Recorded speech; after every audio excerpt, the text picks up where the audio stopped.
Chicago, 2011. A cop is murdered. Police and prosecutors swear they have the trigger man. He swears he didn't do it.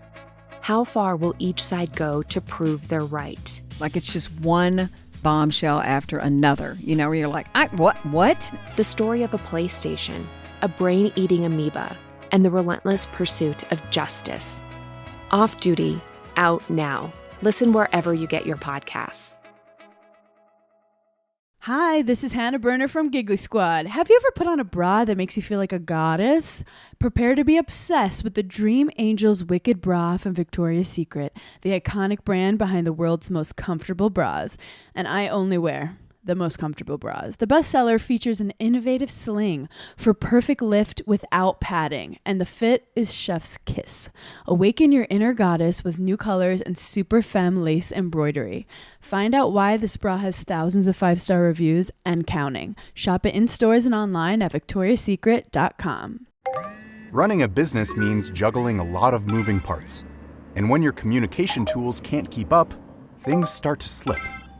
Missed calls, slow replies, scattered conversations. They're not just frustrating, they're lost opportunities and revenue left on the table.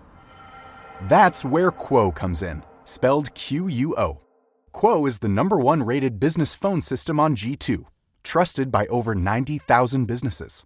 One shared business number for calls and texts, so every conversation stays visible, organized, and accountable. It works from an app or computer. You can keep your existing number, add teammates, and sync your CRM, letting you scale without adding complexity. And with built-in AI, Quo logs calls, summarizes conversations, and flags next steps, even after hours. Stop missing customers. Stop leaving revenue on the table. Try Quo free and get 20% off your first 6 months at quo.com/tech. That's QUO.com/tech. Quo. No missed calls, no missed customers.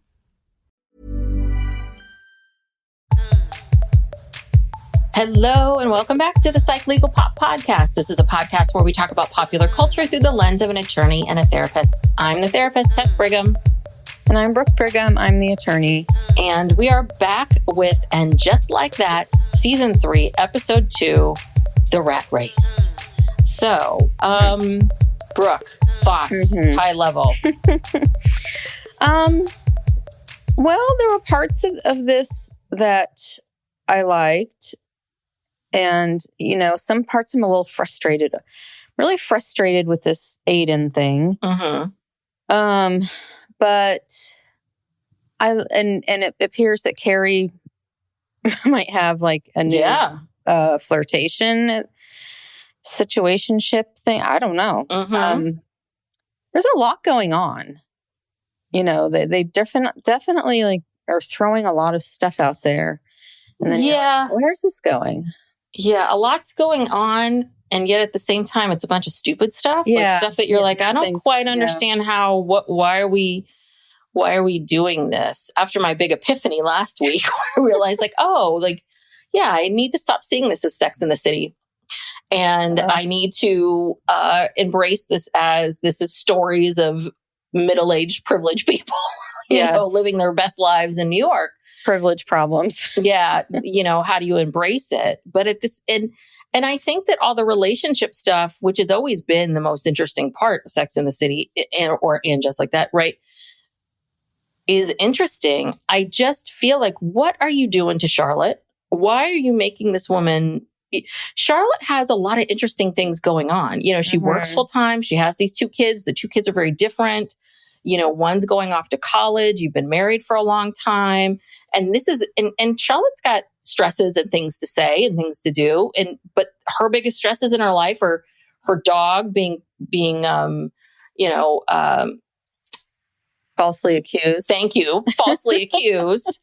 And this crazy story of getting your kid to... Well, that was one of the more truer parts of this show, because that is how it is. Yes. And what bugged me about it was, yes, I know that it is what it is, and it's a show, so everything's heightened, right? The whole, everything has to happen in these... Of course, they can't just write her an email. They have to stalk her, and they have to do this and that. I get all that, but just how quickly they turned around as parents. Like the minute it was just like, okay, because it felt like we have to wrap this up. All of Charlotte's storylines have to be wrapped up within this 1 week, where it's these other storylines that are kind of ongoing, because that is what life is. I find those a lot more interesting, because if Charlotte and LTW at the end of that had just said, hey, let's regroup, or let's have a meeting with her. Let's talk about it. Like, let's figure it out. I just don't think that you would go from, oh my God, we have to have this woman meet our kids and help us get into college, to one bad meeting and them running in the opposite direction. Well, I don't think that story is necessarily over. I mean, I think they were just reacting to the kids being traumatized. But trust me, they're going to go home and they're going to think, well, look, we still cannot trust our children's future to this Debbie at the school who everyone says is terrible. We have to do something. So here's my prediction. They're going to go and find a counselor who's, a little softer touch, but they're going to do it because they're like, everyone else is doing it. They don't have to necessarily go with this Lois Finger Hut or whatever her name is. That's somewhere written down here. Fingerhood. What a name. But I feel like they are going to come to their senses and realize they have to get a counselor to get their kid into maybe not the Ivy League, but, Ivy League adjacent. Yeah, maybe. It just feels the whole thing, just watching LTW run across this. Yeah, I mean, this lacrosse field. And again, I understand it's entertainment. It has to be interesting. Like, real life is very boring. So watching them make the phone call with, Lois Fingerhood's secretary, 2:00 on Friday. And yes, that's not interesting. Like, this is more interesting. I get that. I don't know. I just feel like this is okay. I don't know. These storylines, I don't know. My expectations are very low. Yeah, I guess so. I'm setting them very, very low. Yeah, I mean, again, I don't know what's going on with that. I don't know what is going on with Seema and what they're trying to say about the Seema stuff, because, it's just, her whole, we can talk about it. I understand her story. I think I understand this show better than you, Tess. Oh, okay. Is it because I've been married way too long and I just live in this way? I don't know. Maybe it is. Maybe I don't know. Yeah. Look, I'm a single woman of Seema's age. You're Seema, and you relate to. Okay, I can relate to Seema, and I can relate to Charlotte. I just got finished doing that whole, college thing, and that's all real, So anyway, I don't know. All right. I think I just live in my weird world with my kid, that if I ever, tried to get him to do one of these things, he'd look at me like, what? No, never. So, all right. Let's start with Charlotte and LTW. Okay. Let's just do that. Well, yeah, we've kind of already told their story, but yeah, I was going to ask you, what did you think? So their whole, as we've described what the story is, but one of the very earliest scenes of this is they see a bunch of moms gossiping, talking about this Lois Fingerhood, aka the Ivy Whisperer. And so LTW and Charlotte go running into the principal's office, and they're like, oh my God, something terrible's happening. And then the principal is like, oh, I prepared for this, and then gets out a bulletproof vest. What did you think of that? Because I was like, Well, again, I have to tell you that as a parent, that was my worst nightmare. Yeah. As a school shooting. And I remember one time, my daughter called me from school. No, she texted me from school. And you know how these kids, they text like in a bunch of separate texts. They write a few words, they press send. They write a few more words, they press send. Drives me nuts. So she says, Mommy, and she only says mommy when like something is wrong. And then I'm waiting. And then the next one is, I'm scared. And then I'm waiting. And I'm like, oh my God, this is it. They're shooting. Turns out, no, she just was having an anxiety attack because she had to take a test and she didn't realize it was that day or something. But that was the first thing that popped into my mind. And I have to tell you, during COVID, when schools were closed, I was glad. It's like one less thing to worry about. Yeah. A school shooting. I don't disagree with you about that. I'm just wondering, I didn't know is this funny or is this a little too... It feels just a little too real for it to be funny. Do you know what I mean? I was like, I'm having a hard time. Like, I get the joke, but I'm having a hard time laughing at it because, and I don't mean to be a stick in the mud, but there's another part of me. It's like, this is really one of those, is this really funny? Is this ever really funny?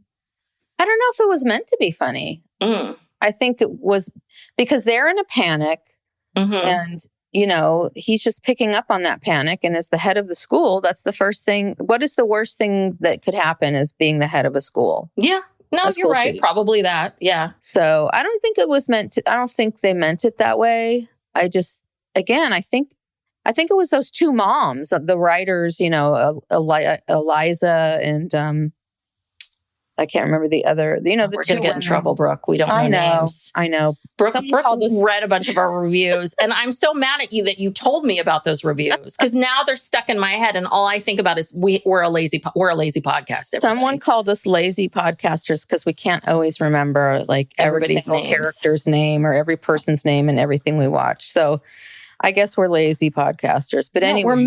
We're middle-aged podcasters. I'm sorry. It's also, look, I got one, Eliza Gertzky or something like that. Yeah, and I can get you the other name real quick. Give me a minute. They're the two women who've been writing since the original Sex and the City with Michael Patrick King, because we're not that lazy. We do listen to the HBO Companion podcast. Yes. Every week, which is a whole nother hour of listening to them. Well, I felt like this week's episode, I mean, obviously, Michael Patrick King was insufferable as always, but the other thing was I felt like I felt like the episode was very just, okay, and then this happens, then this happens, and this happens. Usually they describe why they made the choices that they made. Yeah. Maybe that's why I'm having a hard time with this because I just didn't feel like, well, why this storyline for Charlotte? You know, why this? Why that? I mean, if they had said, yeah, the vest, we went back and forth on the vest, but we really felt like we wanted to make a statement because that is the worst thing that could happen. As you're explaining it to me, I'll be like, oh, okay, got it. This episode, I didn't feel a lot of love from the writers. Yes. Or interest or any of that. Well, maybe it will be revealed, I guess, like where this is going. I don't know. Yeah. Some weeks they get really detailed about their intention of why they did this, why they wrote a scene a certain way. And then some weeks they just kind of do a recap. Yeah. This was very much a recap. Kind of like this week. But anyway, it's Eliza and Julie. Thank you. I was looking for the names. Eliza and Julie. Yeah. Yeah. So they wrote it and Michael Patrick King directed it, which I think is a lot of their episodes. And well, and they had the Samantha Irby is still here, although you never know it because they don't let her talk.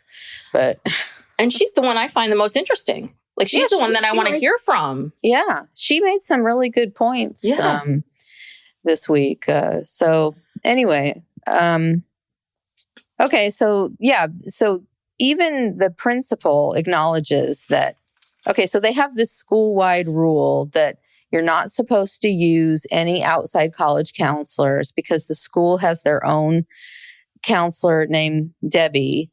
And trust me, at a private school like that, they would never have a rule like that, number one. And, at my daughter's high school was a Catholic high school. They had multiple counselors who did all of this. It wasn't just one person. So that premise isn't really realistic, but they catch these moms talking about it. And so they're going to go tattle. But then even the principal acknowledges that, Lois got 9 people into Princeton. Yes. And so he's kind of like, pretending that he's looking the other way. Yeah. He doesn't care. So, but they could not get a meeting. I guess Lois is completely booked up. So yeah, they waited too long. Charlotte had to get her assistant to get on Facebook because that's where middle-aged people are. And stalk him, and her son's at a baseball game, is playing baseball, so they've got to go over there and stalk her and basically bully her into giving them a meeting. And there's one little section in this with Charlotte where we see her walking down the street with Anthony, and Anthony wants to show her his new brick and mortar. Can we weave Anthony into this section? Yeah. He wants to show his brick and mortar business, Hot Fellas store. And so I thought that was like a good moment. I just felt like that was an interesting moment for Charlotte to be able to kind of stop and realize, like, because she says, she starts blaming herself for not being much more up on the college thing. She's like, I dropped the ball. I wasn't paying attention. See, that I thought was interesting. Like, that's the part of the story that I think is really interesting is the blame that she feels. Why isn't Harry worried about these things? His kid too. But or Herbert. Yeah. And I think that, like, talking about that, and maybe this is episode 3 or 4, but I felt like this whole section really just went for the extreme goofy comedy of it all versus, well, what is really real? That's all. Yeah. No, it's true. And again, I have a hard time believing that between the 4 of those parents, someone wouldn't have realized, oh, it's fall of senior year. Like, should we be doing something? Yeah. I don't know where.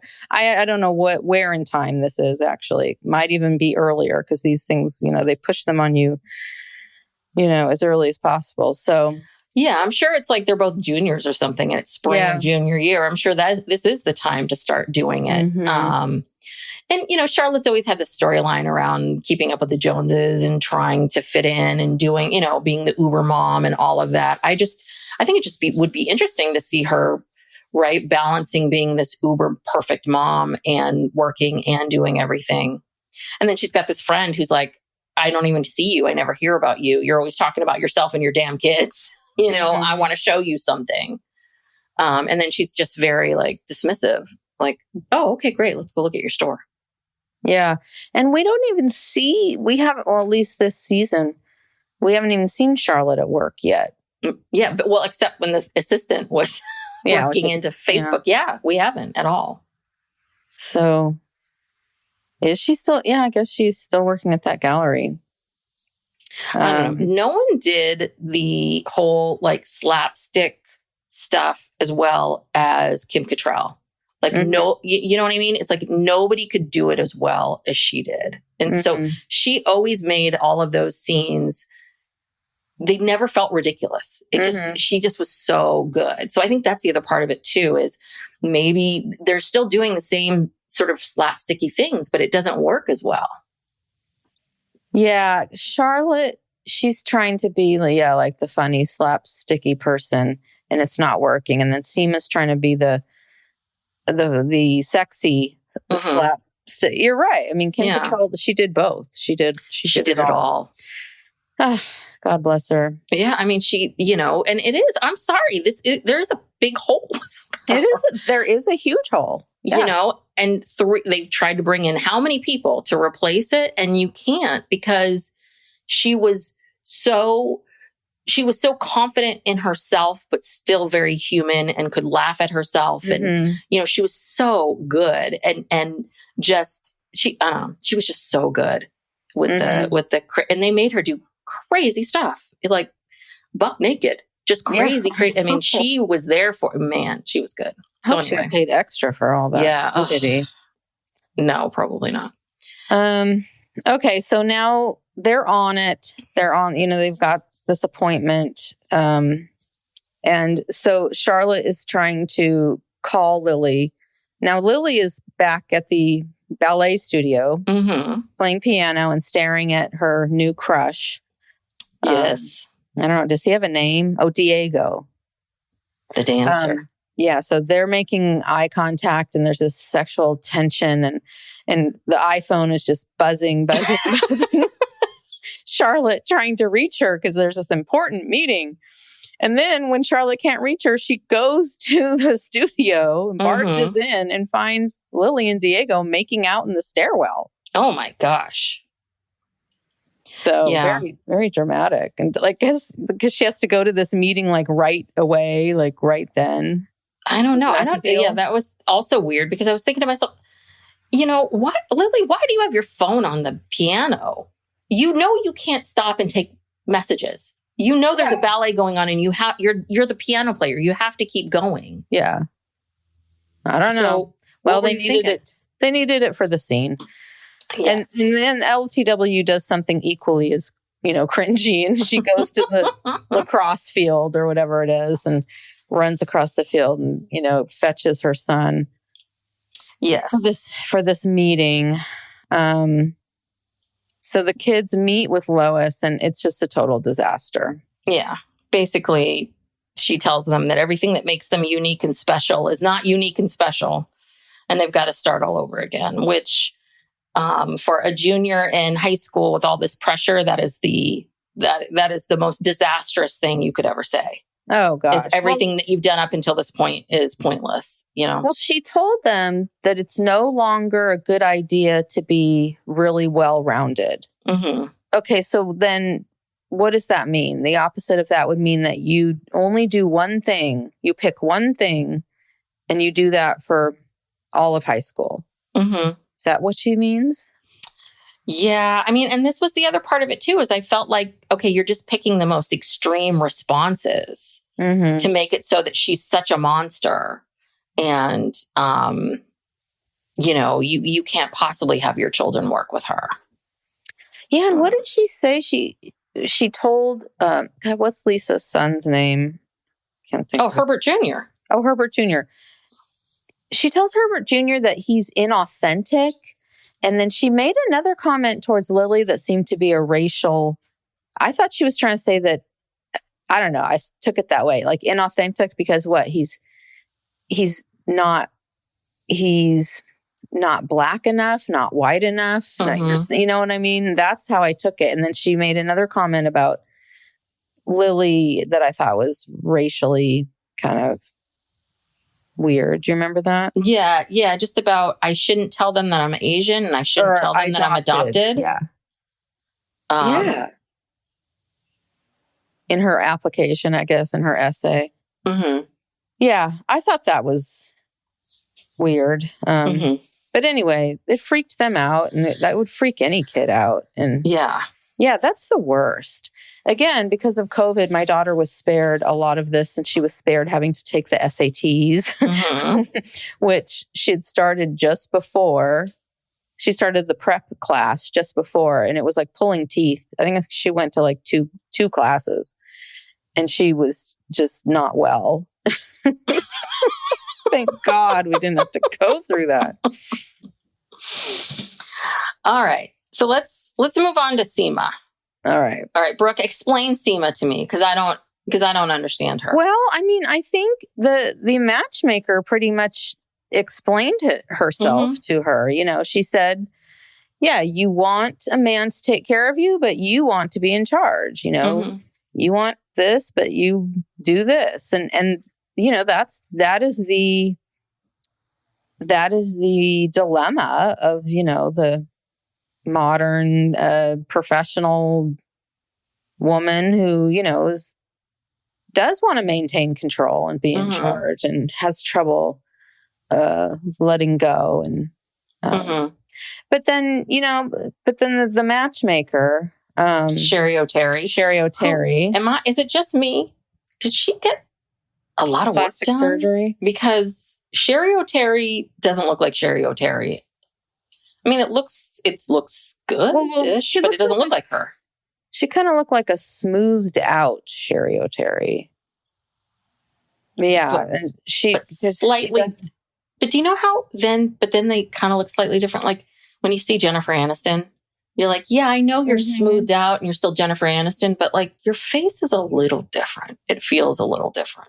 You know what I mean? It's that feeling. Yeah. So anyway. Yeah. So, I mean, she reads her perfectly. And, but then, I don't think her advice to her, telling her to dressed in pastels and yeah, that's what I was curious about, because I felt like, you know, what she was really saying, and I agree with you, what she was really saying to Seema is, you've got to soften a little bit. I mean, so for example, we see her go on her first kind of trial date with this guy, Elliot, right? And she got the pastels on. I thought she looked beautiful in those pastels too. I think she looked great. And then pearls, and she goes through this whole thing where she doesn't feel like it's really her. And then she finally says, okay, you know what, Elliot, this isn't me. These pearls aren't me. This isn't what I wouldn't have, tiramisu is dead. The wine you picked sucked. I wouldn't have done this. I wouldn't have done that. And he's like, oh, I feel so, I'm glad you were honest. And then he went off to the bathroom and disappeared. And I, again, maybe this is going to happen next episode or the episode after, but I felt like really what this matchmaker was trying to say to her was, you need to, you need to be kinder, period. Like there's different, you don't have to say the tiramisu is tired. You know what I mean? She's being mean to be mean. And that's she's so angry about being single still, not finding someone, being in this place, that it's making her angry and resentful. And it's a little bit like, so your solution is to wear pastels? It's like, no, there's something more really going on here with her. Yeah, I mean, the advice of the matchmaker to just kind of soften is unrealistic. I mean, because prior to her boss, hooking her up with, was it Sydney, the matchmaker? Yeah, was that her name? Yeah. Sorry, Seema's business partner is Elliot. What was the guy's name? Oh, because I thought his name was Jake. Maybe Jake. Sorry, Elliot was the business partner. Apologies. Yeah, he's the one who hooked her up with Sherry O'Terry. But prior to that, she went on a series of dates where, she just rejects all these men, instantly within a couple seconds. And so, I mean, yeah, she's very frustrated. But yeah, the answer is not to, like you just said, the answer is, she needs to look at herself and say, well, why am I so, she seems to be repelled by everything. She's turned off by everything. Every man, she just finds something to reject. And, that's really the problem. It's not like she has no problem like meeting men or any, it's just that she seems to just find something wrong with everybody. I don't know. Cause that the last two guys turned out to be such disappointments, because before Ravi, remember there was the guy who, I think she was really like the smoker. Yeah. The two of them smoked a lot. But I think she was really in love with him, but he was kind of a loser. Like, didn't he live with his ex-wife? And he was just kind of a... Yeah. I don't know. I think, and maybe this is speaking to this problem that happens for women, which is that Seema is this beautiful woman, and all the men that are her age are trying to pursue 30-year-olds and 25-year-olds. And so she either has to go much older, maybe more older than she wants to. So she feels angry about that. And she feels like, why can't I date someone my own age? And then the men that she dates, because she's so strong and independent and makes her own money, right? Either the guy's going to be like, great, and glom onto her, or, oh, bye, that you're too independent. And I think that, at first when Sherry O'Terry was talking, I'm like, oh, is this going to be about this idea of, what do women need to do to, like, this whole idea of what women need to do to attract men, right? The rules, the this, the that, like having to be subservient, having to not to have an opinion. Because basically Sydney's saying to her, yeah, on the first date, you need to be demure. You need to not have an opinion. You need to like go along to get along kind of stuff. And I think this storyline personally would have been much more interesting because Seema had a recognition at the guacamole at the Mexican restaurant that she is hate dating. She has this thing, I'm hate dating. And then it would be like, then you know what? Have her go meet with a therapist. Like, why does she need to move? Maybe the therapist is next. Maybe. But, maybe this is prepping her for the therapist. But that, to me, I feel like that would be a much more. And then explore with the therapist these, like, these, you could get into a lot of stuff, common themes.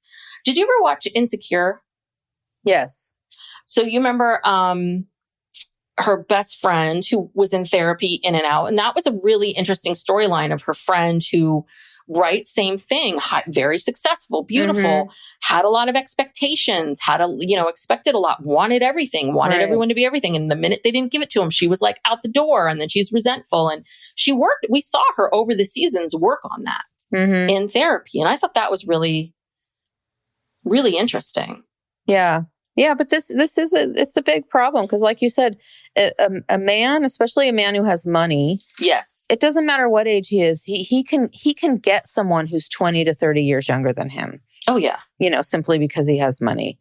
But yeah, so where does that leave the women that are his age? And and Seema's going to want to date someone of a certain income and social stature and whatever. So yeah, you're right. She needs to go to therapy. Yes, she does. Yeah, she does. I don't know. Needs to go to therapy. Yeah, I don't know. Just this storyline, I felt like, I don't know. Well, because I feel like this has been Seema's storyline for the last 3 seasons. We're going on 3 seasons now. Like her character is very one-dimensional. It is. It's not very interesting. So something needs to happen. Like maybe something really severe needs to happen to kind of wake her up or something. I don't know. I'm still rooting for her. I'm rooting for Seema. I am. But I just think that Seema is, again, I think she's definitely in a quandary. I think it's a really tough thing. But this isn't all just the nature of the world. Like Seema has to own her part in all of this. And I think that's the part that really bugs me. And what again, everyone wants to compare Seema to Samantha. And the thing about Samantha was that Samantha was unapologetically liked herself, and could be tough, but not angry. Like Seema's very different in that way, right? Yeah. There's less of that joy of self that Samantha had. Samantha loved herself. Yeah. And I don't think Seema does. Psych Legal Pop will be back after these messages. Chicago, 2011. A cop is murdered. Police and prosecutors swear they have the trigger man. He swears he didn't do it. How far will each side go to prove they're right? Like it's just one bombshell after another, where you're like, what? The story of a PlayStation, a brain-eating amoeba, and the relentless pursuit of justice. Off Duty, out now. Listen wherever you get your podcasts. Hi, this is Hannah Berner from Giggly Squad. Have you ever put on a bra that makes you feel like a goddess? Prepare to be obsessed with the Dream Angel's Wicked Bra from Victoria's Secret, the iconic brand behind the world's most comfortable bras. And I only wear the most comfortable bras. The bestseller features an innovative sling for perfect lift without padding, and the fit is chef's kiss. Awaken your inner goddess with new colors and super femme lace embroidery. Find out why this bra has thousands of 5-star reviews and counting. Shop it in stores and online at victoriasecret.com. That's why she has to go to therapy. Yes, that's right. To learn to love herself. Stat. Come on, let's get therapy. All right. The storyline that I related to the most was Miranda's. I know. This was funny. Sadly, it was.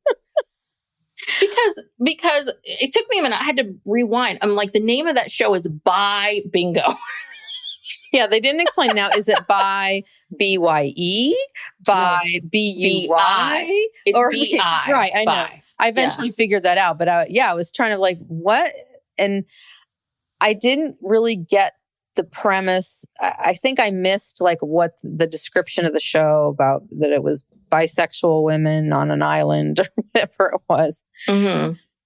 But yeah, this is very typical. Okay, so we watch reality TV, and if you're listening to this, you probably do too. But there's this whole group of people out there who look down on reality TV and say, "Oh, I don't know how you watch that," and it's so stupid. And at first, Miranda says that because she's at work, and these two younger women that she works with are watching this show on their phone or whatever.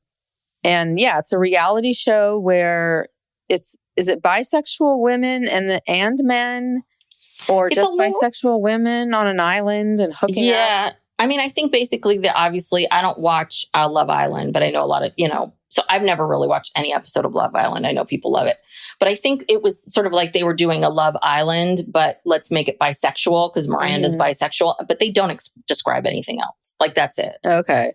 So, and at first Miranda says like, "Oh, this is idiotic," but then she starts obsessively watching the show. Yes, because this is how it works. This is how it works, and it is.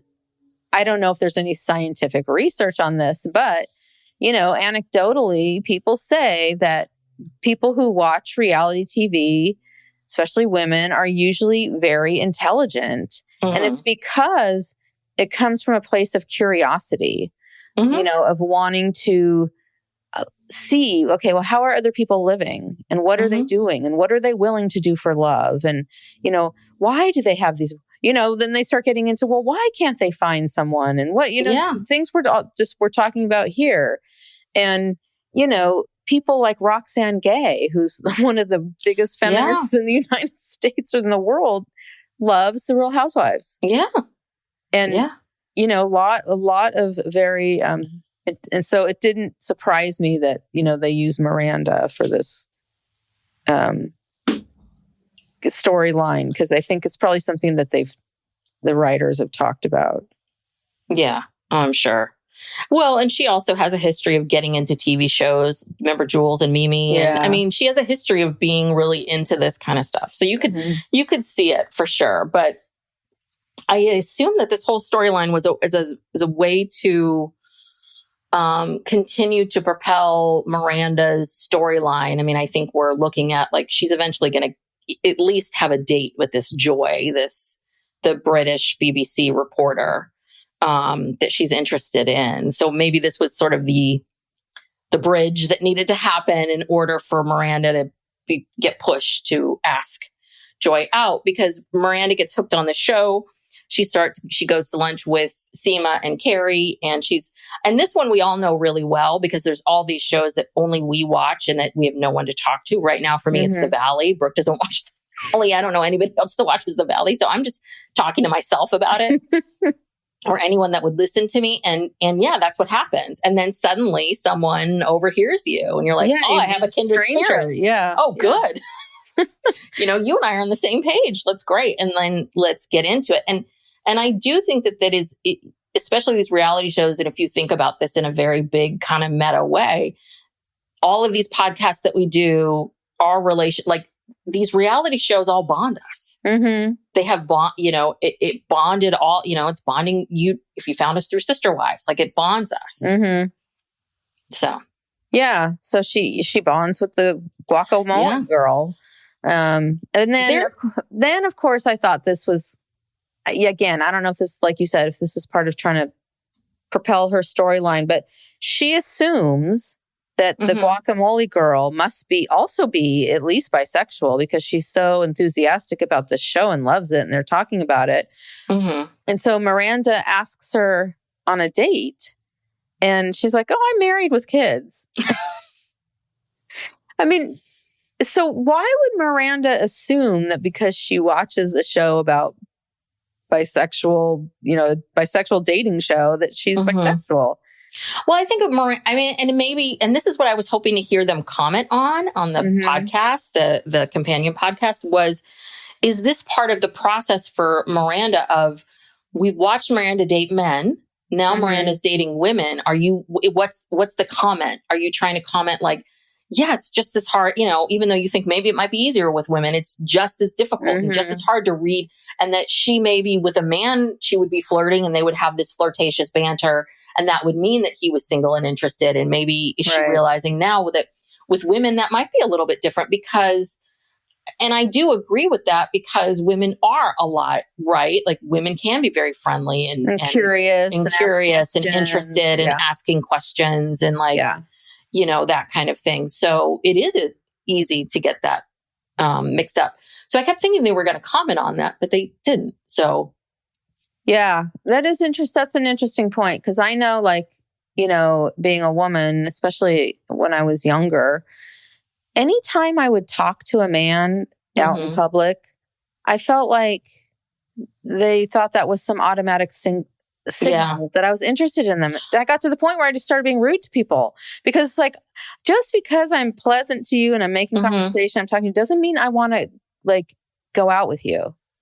Yeah. Yeah. I mean, it was like if you smile, if you smile back, if you're friendly, if you're nice, if you banter with them. Right.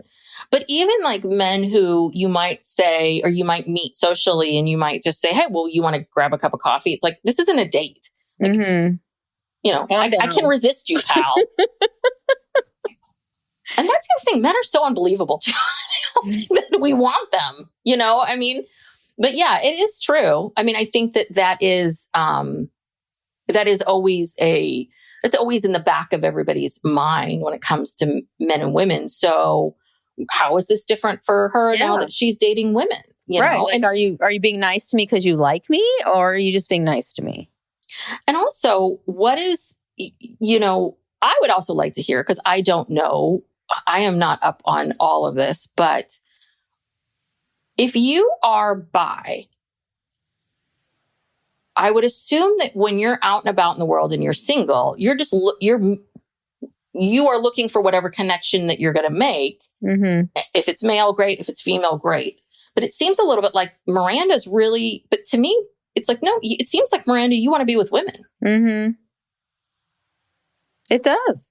And so why, right? But this has got to be bi bingo. I don't know. Yeah. It's a weird area. Yeah. I don't know either. But I mean, her getting together with Joy from the BBC makes more sense anyway, because that was the end of the last season. Is that, you know, Miranda comes on as a guest on CNN, and then you see them afterwards at a bar just having a drink, and then we never see her again until now. And this makes much more sense. These are two women who are like at the same intellectual level, probably same place in life. You know, this looks like it might actually work.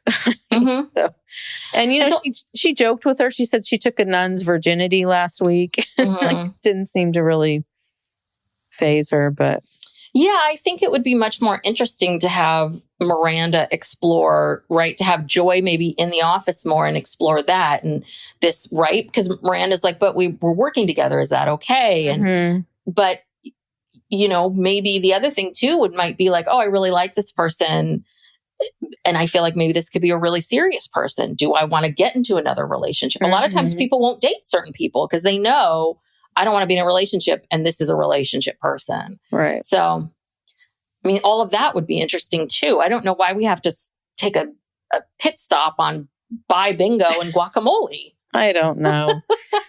But I was just going to say, this is one thing that irritates me. Why there are no places out here in California, Northern California, that have that tableside guacamole. Guac. Yeah, I've never seen that. It is what I want so badly. I want to dare to dream of a. I've never been to a place like this. Yeah, I'm trying to think. I don't think I have either. I mean, here in California, we have the best, you know, so much better than the East Coast, the best Mexican restaurants, the best, you know what I mean? The best guacamole, absolutely hands California down. Haas avocados. Yes. Yeah. And so you would think, wouldn't this be a thing? It should be. Maybe we need to we need to start a business. We need to open a restaurant that just has tableside guac and drinks. I don't know. Honestly, it should be a cart. It should be a cart that we wheel around to people. Just make some tableside guac, like wherever they are in the world. You want guac.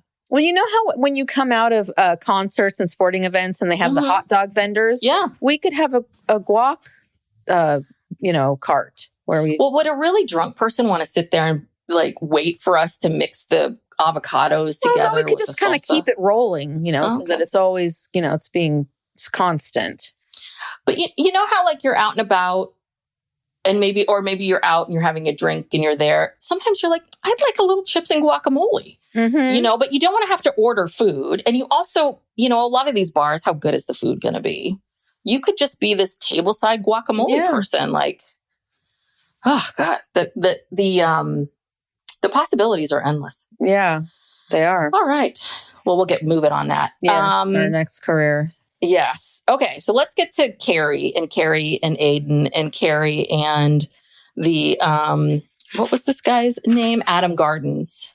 Oh, yeah. Well, first we have Carrie and Lizette. Yes. And this is one thing that really bugs me about, and I think it's a Sarah Jessica Parker acting choice, when she acts like, I don't know what I'm doing here. Like, I'm only a New Yorker who has been in a bar every single night for umpteen years, but there's a lot of people here. And okay.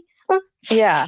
Well, and also she's dressed in this, she's overdressed, she's got on this like really fancy dress and her high heels. And I noticed that when she walked in, so walks into a bar and there's like a couple of guys hanging out in front of the bar who are, I don't know, 30-ish. And they show them turning around to look at her. She walks past them and they turn around to look at her walking away from them. And I'm just like, oh, please. I mean, look, she's beautiful, gorgeous, whatever, but she looks like she's much older than 30. These 30-year-old guys are not going to be looking her up and down. No. I thought that was really weird. And then later, I don't think it's the same guy, but another guy comes over and in the podcast, they were trying to act like he was coming over to buy Carrie a drink. And it's like, no, he's coming over because of Lizette. I mean, he's just being polite and offering to buy her a drink. Yeah, I didn't quite understand that. I mean, I don't think he would have. I think what would be more realistic is if he was like, well, ladies, let me buy you, right? Like, I'm sorry, the guy would keep his options open. Trust me. Well, I don't think he would aim for one of the others. Didn't he? I think the writer's room got it wrong. Didn't he order? He ordered 3 drinks. He ordered 3 drinks. Well, they were trying to say he ordered 2 drinks, one for him and one for Carrie. And it's like, and they're like, yeah, she's still got it. These guys are ordering her drinks. And it's like, yeah, you wrote this and you don't even remember how it happened. No, you know what it is? Michael Patrick King is so far up Sarah Jessica Parker's ass, these 3 name people, that she, and listen, I think Sarah Jessica Parker is a beautiful woman. I love her style. And I think I do believe she is a good actress. That's not my issue. The thing is that he has got such stars in his eyes for her and loves her so much that I think what we have, again, and she's a producer on the show. Let's not forget. Yeah. She's a producer and she has power and control. Kim Cattrall will tell you that. Yeah. And is that always the healthiest? Is that good? I think that this is a huge blind spot of the show is the fact that he is way too in love with her and too fascinated by her. Yeah. No, there's a conflict of interest kind of, yeah. Well, but the fact that no one's saying to her, hey, Carrie, guess what? Carrie has been in tons of bars. She would walk in with confidence. She wouldn't walk like, oh, I don't know. Right. It's just, why? Yeah, like she hasn't been in a bar in years. Of course she has. She was just in a bar like in the last scene. So, I don't know. And so Lizette, this whole scene kind of bugged me because Lizette gives her this necklace that she made for her that has the numbers of her old address. Because now Lizette is living in her old apartment. I guess she just gave it to her. That's quite a gift. Or remember, maybe she sold it to her. Because Seema complained because Seema complained because she didn't get top dollar, but Lizette did pay for it. Okay. So Lizette still can manage even at a discount to pay for this New York City apartment making jewelry. So she made this necklace that I didn't think was very attractive and kind of tacky looking, honestly. What did you think of it?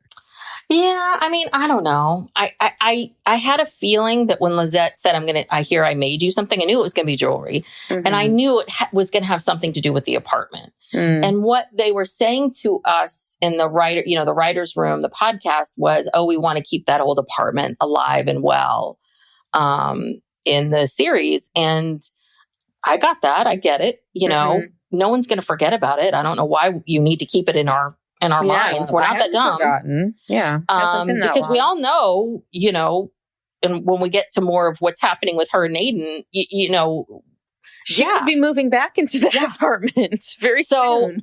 I don't think we need a reminder, but I don't know. I didn't really love it. I didn't like this whole thing that Lizette's like, I don't think she's a very good actress. I'm in a relationship with my phone and I can't stand my phone and my phone and my phone and my phone and my phone. And I do understand that in the writer's room, they are trying to make this distinction between what is modern dating? What does that look like? What are the frustrations? But again, you all were the kings and queens of talking about what it meant to date in a weird modern world 25 years ago. Yeah. You know what I mean? So it's a little bit like you can't now conceptualize this and how it's different and what it's like. Like they didn't even allow Lizette to really even get in there and really explain what is it about these relationships. It was just like, I got stood up by a psychiatrist and he asked me how I felt about that. Like it's all about the joke. Right. Yeah. This was a bad scene because and then she throws her phone, which no one would ever do. And then she says, oh, you're so lucky you met Aidan before all of this, the phones and the technology, because we forget, they met 20 years ago or something. But then Carrie said, I thought she made some comment like, well, it's kind of like, a 20-year-old is talking to you about how hard dating is. And it's like, well, do you think dating was easy for us? Do you think dating is ever easy? I don't know. Do the phones make it harder or easier? It's like, you could argue it both ways, It makes it different. It's different. Yeah, it's different, but it is still difficult. Yes. You're still going to run into the same problems and insecurities and whatever. And in a way, like dating with the digital stuff, I feel like it helps you weed out bad people faster because they're able to sort of expose their flaws fairly quickly and easily because you are because you are having more contact like early on.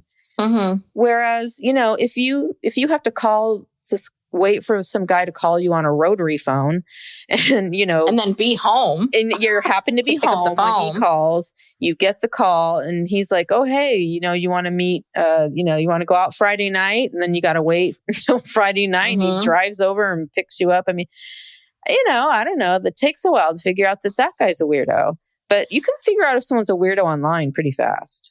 Yeah. I mean, again, I don't know. I have a different take on it, but I will say one thing about that is, do you know how many men lost phone numbers? You know how many men, remember, you have to get a pen and a piece of paper and, and then the guy would have to keep the phone number. Keep it in his pants and not throw it in the wash and, I had, my roommate Travis, this happened to him constantly. He's like, oh, I met this girl. God damn it. Where's that phone number? He could not keep the phone numbers ever, retain them.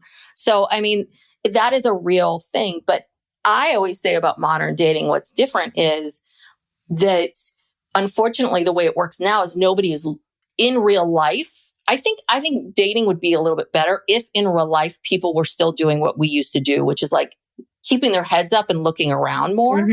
I think what's so hard about now is, again, you don't know if you're going to be attracted to someone until you're in the same room with them. Yeah. And that's the part I think that is exhausting, is having to weed out good quality people. And then you meet with them and you're like, oh crap, there's no chemistry or you used a really old picture or you don't seem to be, you don't like me, whatever it is. And I think that part's really, really hard. I think at least if you met someone at a bar and you gave them their number, you at least know you think they're cute. Yeah.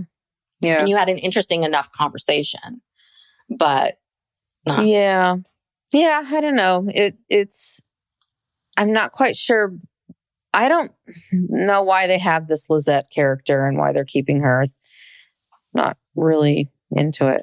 Yeah. So the next scene after that is we see her in her garden, and she's working on her book. She's working on this fictional book is set in the 1840s, because Carrie loves old New York history and Gramercy Park history and all this kind of stuff. And so she's admiring a squirrel and like very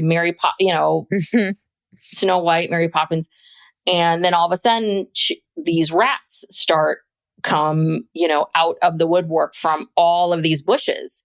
And we, of course, see a scene of her yelling and screaming. There's a lot of these, of her yelling and running into the house. Well, that would be terrifying. Forget that this is made up, but can you imagine if you were sitting in a small space like that and all of a sudden like 25 rats, huge rats, just come streaming out of the ivy, and she's like having to try to step over them to get away. Yeah. I mean, those screams I felt were real. Like that was a good acting job. But I mean, she wasn't acting. Those were real rats. They talked about how they had to import some rats because you can't employ New York City rats. They won't allow you. Yeah, they're in a union. Those New York City rats are in a union. They're not working for day rates. No, they had to import them from like North Carolina because it's illegal to use rats as, in TV production, I guess. Yeah. So we see her. So she ends up, I guess, the gardener, she says, oh, please get rid of, anywhere that rats could be. And then the gardener gets rid of everything. So here we are again with another symbol of there's, darkness underneath all of this. You've got to rip everything away and start anew. And then this is where Aidan surprises her. He scares her. He literally she's in her house alone thinking, nobody's ever going to come in. All of a sudden Aidan appears like a stalker killer in the kitchen or in the closet, in her closet. And another scream, another blood curdling scream from Carrie. But thank God we did not get us. I mean, I was like, after the palm licking last week, I'm like, oh, thank God the door is closing. No. Oh, thank you. I didn't need any more of that. No, I'm just going to shut the door. We got it. We didn't have to see them in bed together. Thank goodness. But yeah, he said that he was upset and felt guilty. And he thinks that now maybe he overreacted. Yeah. So really, we see them the next day. And basically, Carrie finally says something to him,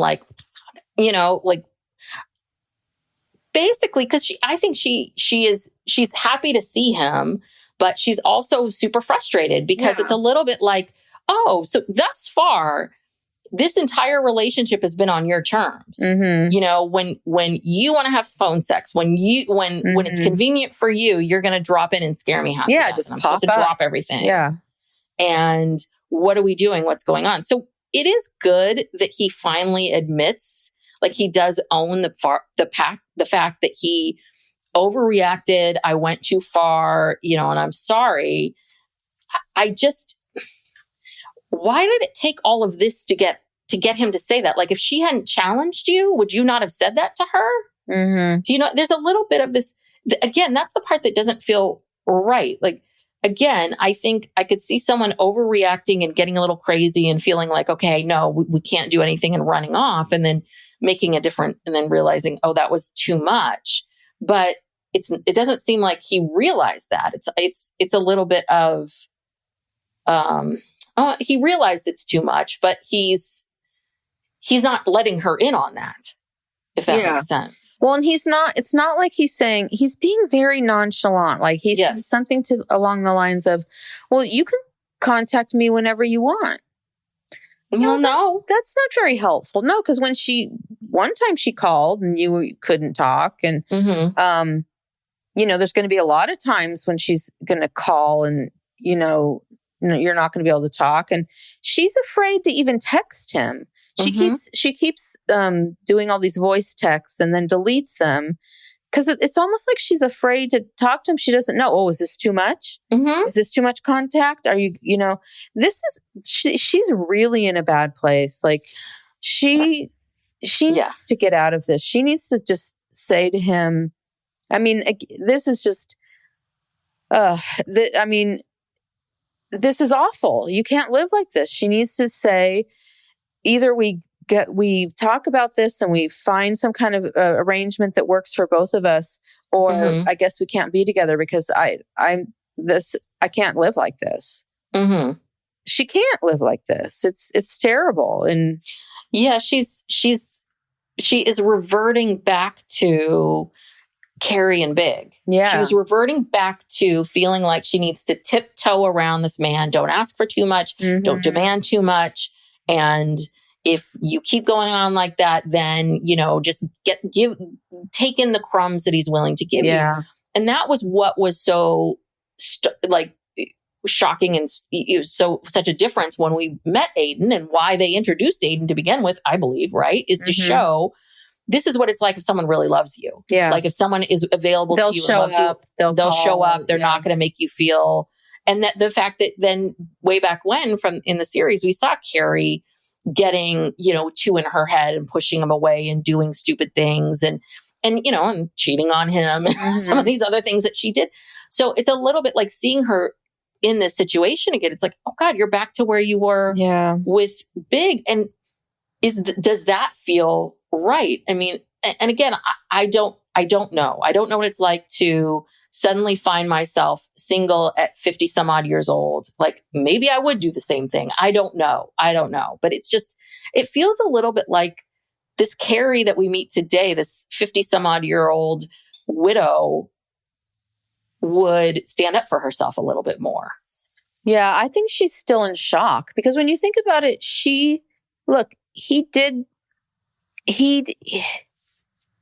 they both were like trying to set this up for success, like she, got the place so they could be together, thought about his kids. They wanted to have enough space so that they could visit.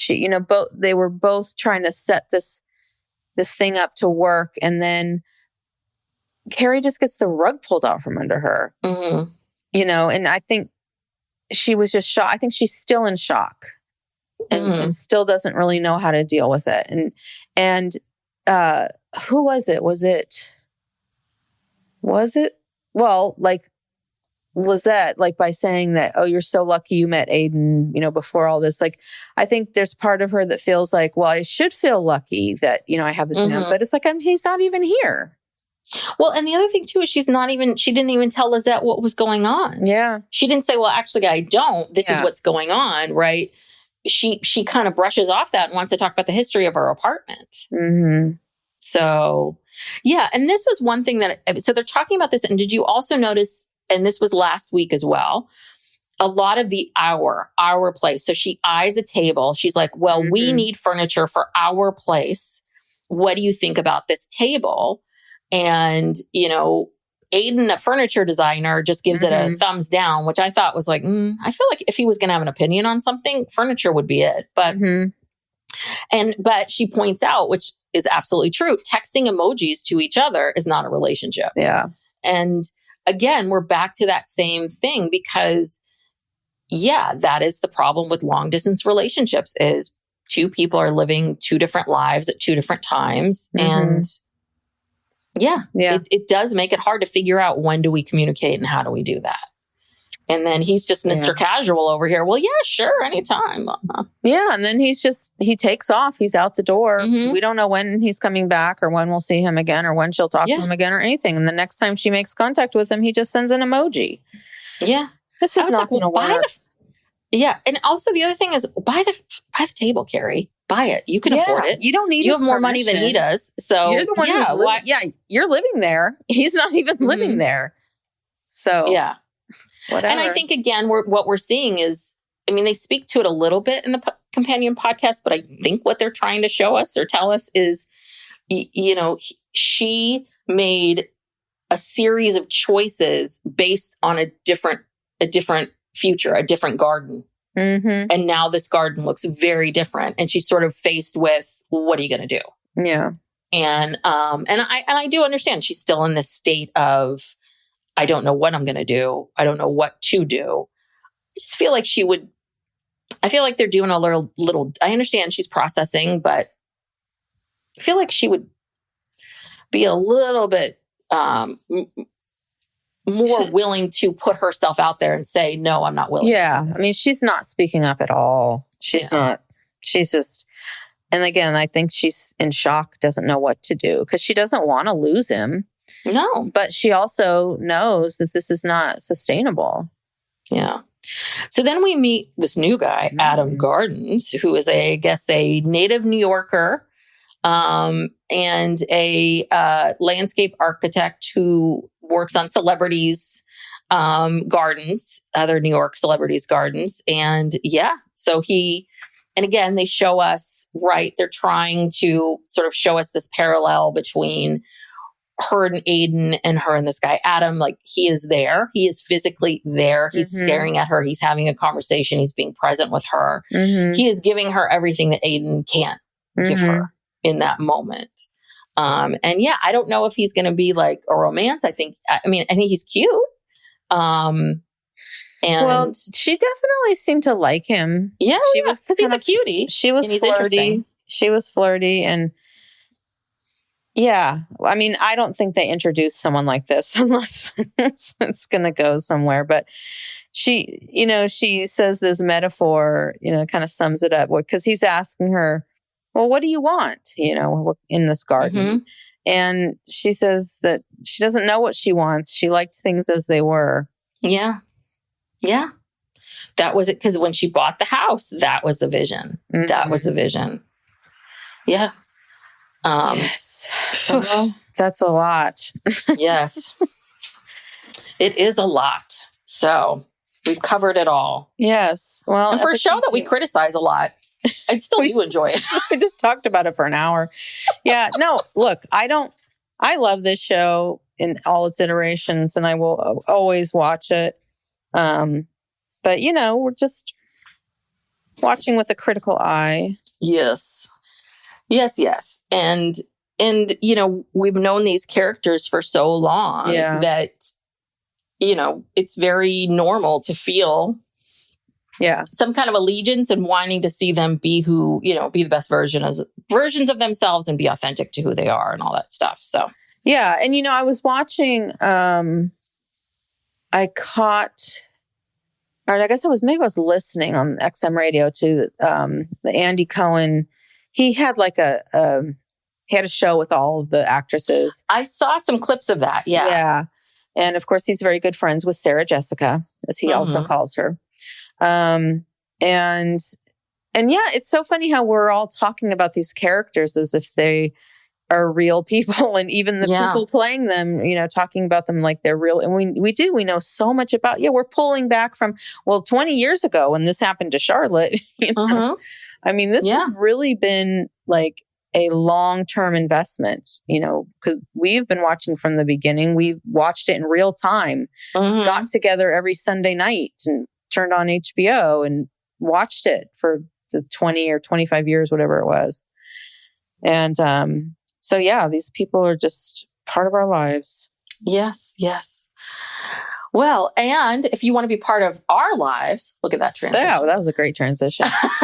You can, there's different ways of doing that. If you're watching us right now, hello, we're on YouTube, everybody. It's very exciting. Hello. We've moved and we are now doing what all podcasters are doing. There was what was I watching? Was I listening to something or watching something?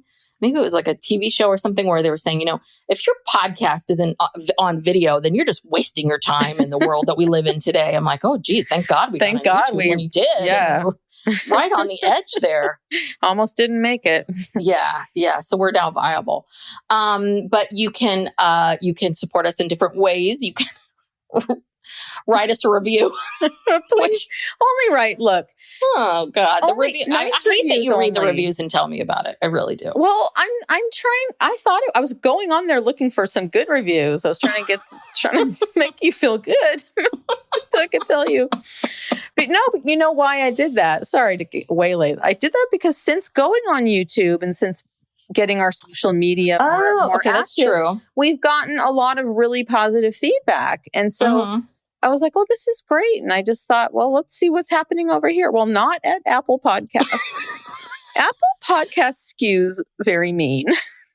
Yeah. It really does. So please, if you don't like us, don't listen. You know, this is a free podcast. Could have turned this off an hour ago. And then don't write some horrible review. those are the people, like, what I wonder about those people are they now hate watching us? Are they doing what we're doing? Like, has this become that meta that people are watching us, hating to us, hate on us and comment while we watch it just like that and hate that, and then so on and so forth? It's possible. Yeah. It's possible. But, or are those, this is what I always wonder, if those people, they're like, ugh, this show sucks. And then they write the review and then delete us. Or do they keep going? That's a good question. Yeah, I would love to, if someone would like to comment on that. Yeah. If you want even more from us, you can check out our Patreon. We have, you get all these shows ad-free, plus you get a weekly bonus and a true crime that is only for Patreon, a recap of a true crime, and an Ask Us Anything. You can ask us legal questions or therapeutic questions, that kind of thing. So go check us out there, and follow us on social media, and we're spread on the word. All the socials and YouTube. So wherever you like to go. Yes. Thank you so much, everybody. Bye. Bye.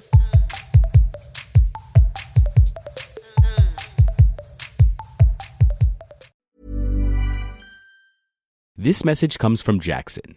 Taxes aren't something you can only think about once a year. With investments, planning for tax day is year-round. Fortunately, Jackson offers tax-efficient products. Visit jackson.com for more information on how our products can make your tax bill a little bit less painful. Jackson is short for Jackson Financial Incorporated, Jackson National Life Insurance Company, Lansing, Michigan, and Jackson National Life Insurance Company of New York, Purchase, New York. Hi, this is Hannah Berner from Giggly Squad. Have you ever put on a bra that makes you feel like a goddess? Prepare to be obsessed with the Dream Angels Wicked Bra from Victoria's Secret, the iconic brand behind the world's most comfortable bras. And I only wear the most comfortable bras. The bestseller features an innovative sling for perfect lift without padding, and the fit is chef's kiss. Awaken your inner goddess with new colors and super femme lace embroidery. Find out why this bra has thousands of 5-star reviews and counting. Shop it in stores and online at victoriasecret.com. Does your day move faster than you can keep up? With new Gatorade Lower Sugar, my family and I can stay at the top of our game. No artificial flavors, sweeteners, or colors. 75% less sugar, and all the electrolytes of regular Gatorade. Now available nationwide.